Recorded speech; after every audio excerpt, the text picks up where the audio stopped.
اهدنا الصراط المستقيم. La yamassuhu, nggak bisa diakses illal mutahharun, kecuali oleh malaikat-malaikat yang lulus seleksi sebagai relawan penjaga Al-Quran. Nggak bisa.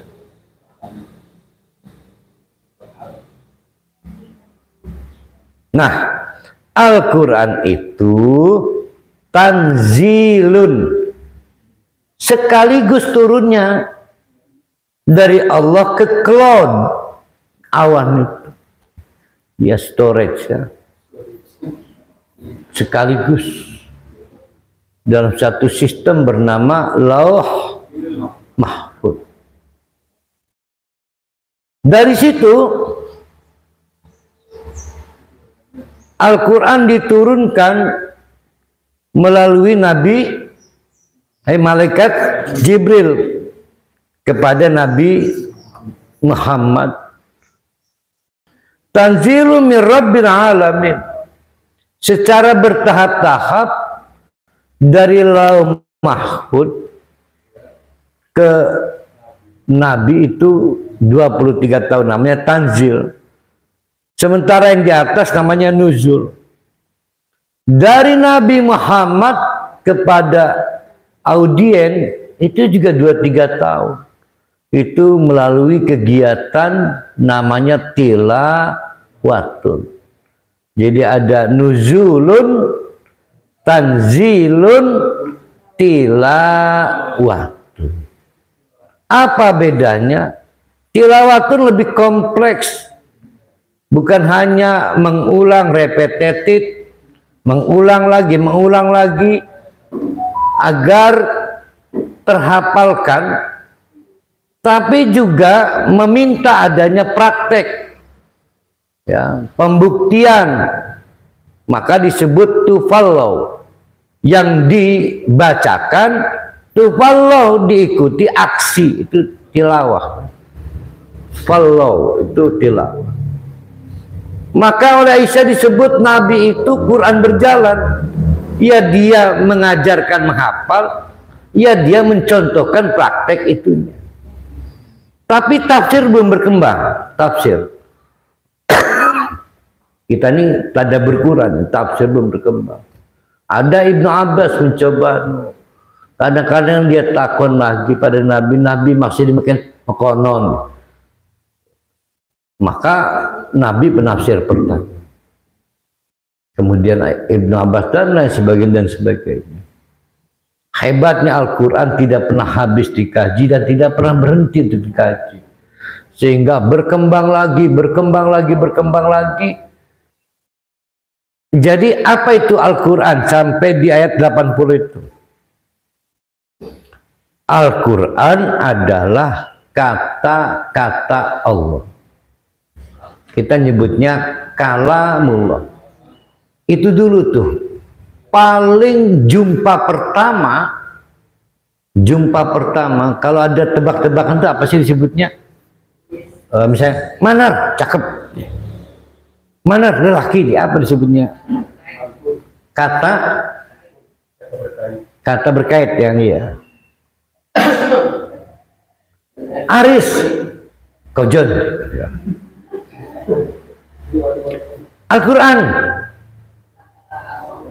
kata-kata Allah. Itu yang harus pertama kalau kita pengen disebut sahabat Quran.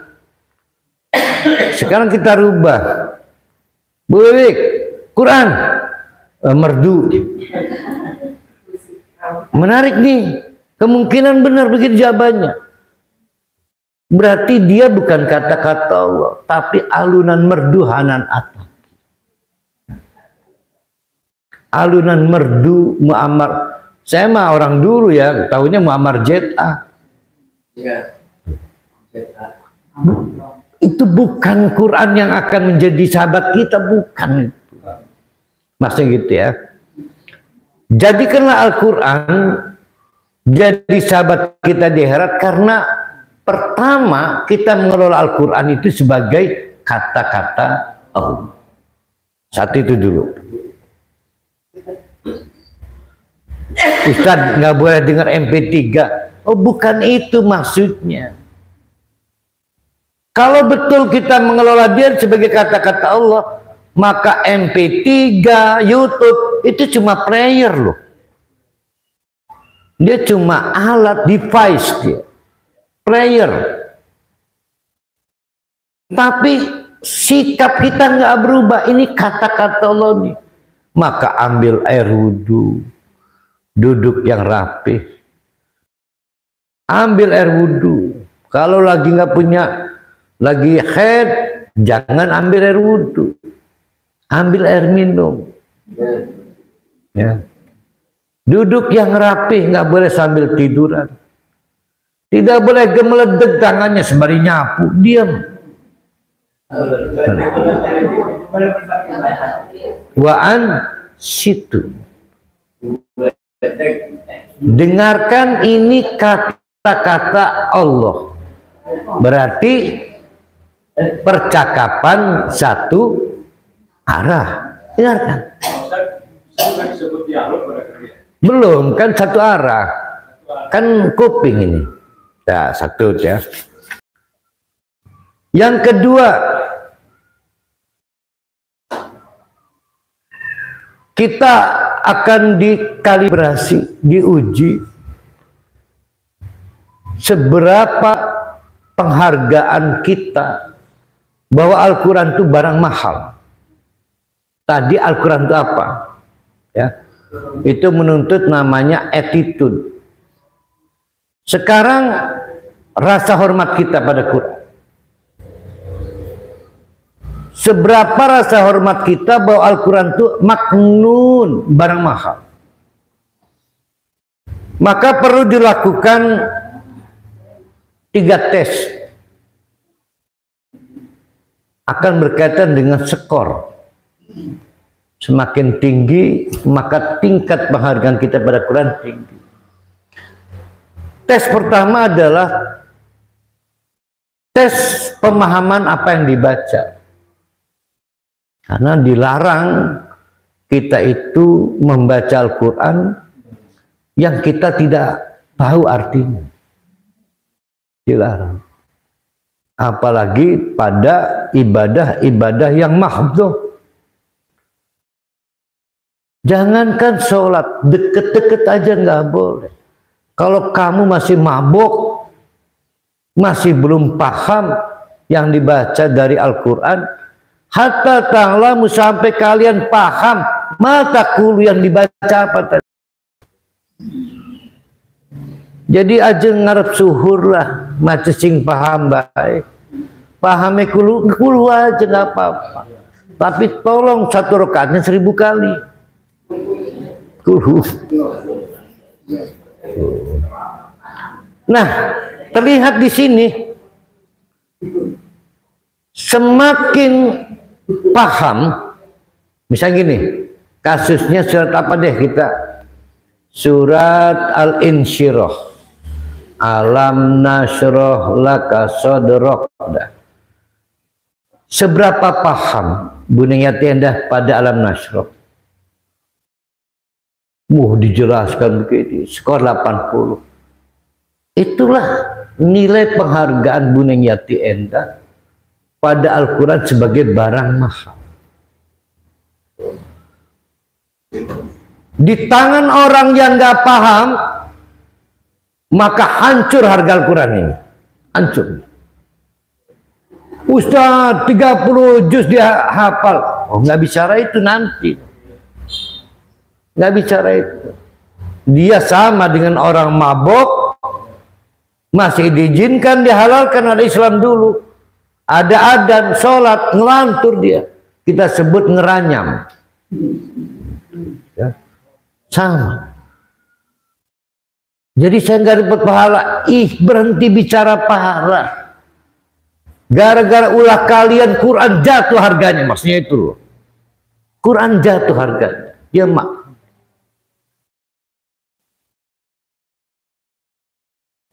Tes kedua adalah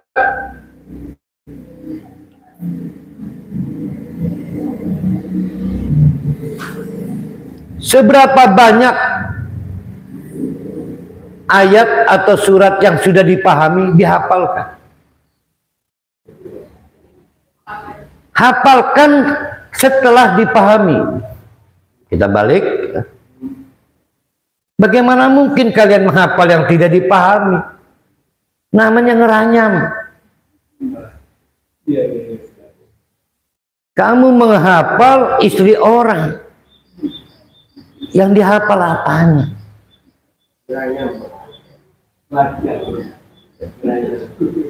Seberapa banyak yang sudah dipahami dihafalkan. Nah, kita belajar sekarang, jangan dibalik. Tes ketiga, seberapa sering digunakan hafalan itu untuk berkomunikasi dengan Allah. Berarti berapa tahap? Memahami, menghafalkan, gunakan untuk mendengar apa membaca? Kan mendengar udah tadi yang pertama. Membaca. Satu-satunya jalan, di antara jalannya adalah sholat. Sholat. Maka saking pengennya berbicara dengan Allah, nunggu asar Syafi'i Ahmad pengen berbicara. Itulah yang terjadi. Itu kalau mati udah jadi sahabatnya Quran. Itu kalau mati. Nah, kita perbaiki lagi. Pahami, tes tingkat pemahaman. Hafalkan dan gunakan untuk percakapan dua arah. Kan tadi satu arah. Tuh. Nah, sekarang gini. Bagaimana Ustadz dengan Al-Hafidh Al-Hufat? Nah, itu beda lagi ceritanya. Dengan caranya Allah menjaga Al-Quran, maka disiapkan Al-Hafidh Al-Hufat.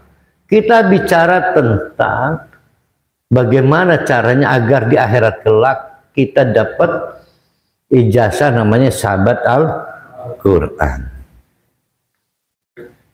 Apakah tes ketiga itu di luar sholat tidak efektif? Nah, ini yang jadi tema saya ini. Ayo kita perbaiki cara baca Quran. Pilihlah baca Quran yang sudah dipahami, yang sudah dihafalkan, tapi statusnya murojaah. Ya, statusnya murojaah. Oh, betapa berbahagianya kalau 30 juz sudah dipahami. Hafal, murojaah. Apa sih arti murojaah itu? Memelihara yang sudah dimiliki, yang sudah dipahami, yang sudah dihafal. Insya Allah setahun hafal kok 10 juz. Tapi hafalan karena paham. Hebat. Tahun depannya keburu mati. Ya Allah, modal 10 juz udah jadi ahli surga. Tuh loh. Ya kan? Pak Mahrumi melah 10 tahun manilah. Jadi ini yang dimaksud dengan ayat pada Quran. Nah, yang terakhir, mengubah nilai tambah Al-Quran menjadi mawaidoh. Ini soal lain ini. Jadi ada yang disebut dengan added value, ya. Nilai tambah. Ingat kemarin ajrun standar, fadlun, nah itu fadlun. Fadilah Al-Quran ada pada dua. Fadilah nilai tambah. Satu mau'idhatun, dua syifaun. Mau'idah itu nasihat yang menembus hati. Syifaun itu obat yang bisa bekerja dalam sistem tubuh kita. Syifa.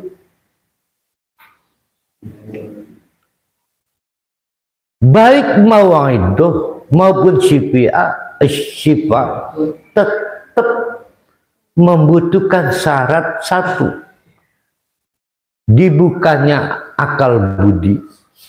Lah orang paham nggak akan kebuka akal budi. Itulah kenapa para sahabat kalau harus mengubah Al-Quran menjadi syifa, itu dia baca Al-Fatihah. Karena itu standar yang dipahami. Itu jimatnya itu. Tapi kalau Al-Fatihah aja nggak paham, runtuh dia.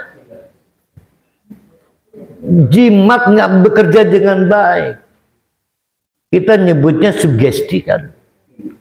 Sugesti itu kan akal bekerja. Karena kimia tubuh bekerja kan. Buka akal, buka hati. Begitu juga nasihat. Nasihat siapapun nggak masuk ke hatinya tertutup. Kapan hatinya terbuka? Karena paham. Jadi mendapatkan nilai tambah Al-Quran sebagai nasihat ataupun sebagai syifa obat tetap membutuhkan dua dasar, paham, hafal. Susah jadinya ini. Jadi kalau pengen dapat nilai tambah, pahami, hafalkan. Yang paling efektif, bukan yang lain nggak efektif ya, Al-Fatihah. Semua urusan selesaikan dengan Al-Fatihah. Tapi kalau kaitannya dengan yang tersumbat di langit, kan kemarin udah dibocorin. Jadi kalau bisa tambahan ayat surat. Iya harus yakin. Misal gini, maaf ini maaf. Kena ular. Sementara farmasi masih jauh.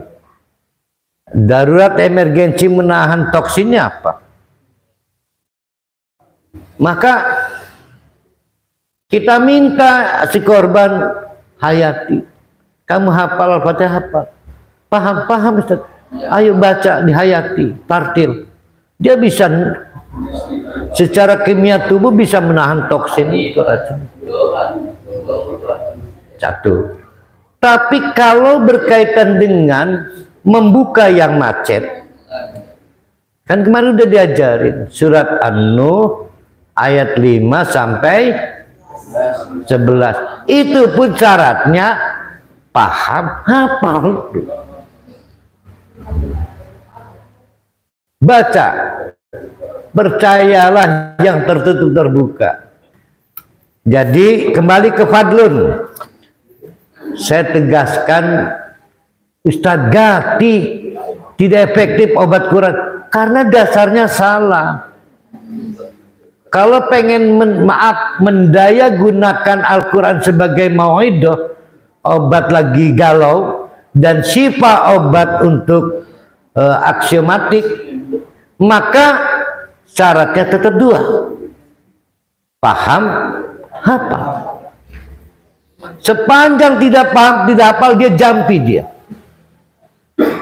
Jampi. Sama dengan saya diminta air, saya bikinkan air. Untung-untungan, untung-untungan.